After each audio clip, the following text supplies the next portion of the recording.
याबाबत सविस्तर माहिती अशी की चंद्रपूरमध्ये एका डायग्नोस्टिक सेंटरमध्ये एक्स-रे काढायला गेलेल्या महिलेला चेंजिंग रूममध्ये सीसीटीव्ही असल्याचा संशय निर्माण झाल्यानं खळबळ उडाली आहे। संबंधित महिला प्रकृती ठीक नसल्यानं एक महिला एक्स-रे काढण्यासाठी तुकुम येथील सचिन डायग्नोस्टिक सेंटरमध्ये गेली होती। एक्स-रे रूममध्ये असलेल्या महिला कर्मचाऱ्यानं तिला वरचे कपडे काढण्यास सांगितले। त्यावर संबंधित महिलेनं कपडे का काढायचे असा प्रश्न उपस्थित केला। आतील कपड्यांमध्ये मेटल असू शकतं, त्यामुळे एक्स-रेसाठी अडथळा निर्माण होऊ शकतो असं कर्मचाऱ्यानं सांगितल्याचं तक्रारीत नमूद आहे। यानंतर संबंधित महिलेचा एक्स-रे काढण्यात आला। दरम्यान एक्स-रे रूमच्या वरच्या कोपऱ्यात लाल रंगाचा छोटा दिवा दिसल्यानं तिनं त्याबाबत विचारणा केली। त्यावर चोरी टाळण्यासाठी सीसीटीव्ही असल्याचं सांगण्यात आल्याचा दावा तक्रारीत करण्यात आलाय।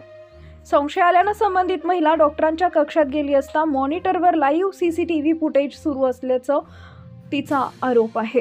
दरम्यान मागील काही मिनिटांचे फुटेज दाखवण्याची मागणी केली असता तांत्रिक कारणांमुळे रेकॉर्डिंग उपलब्ध नसल्याचं सांगण्यात आल्याचं तक्रारीत म्हटलंय। या तक्रारीच्या आधारे पोलिसांनी संबंधित डॉक्टर सचिन विश्वंभर यांच्या विरोधात विनयभंगाचा गुन्हा दाखल केला। मात्र सूचनापत्र देऊन आरोपी डॉक्टरला सोडून देण्यात आले।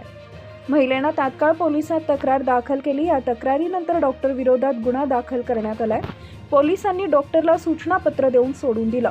मात्र महिलांच्या चेंजिंग रूममध्ये अशा प्रकारे सीसीटीव्ही आढळल्यानं संताप व्यक्त होतोय।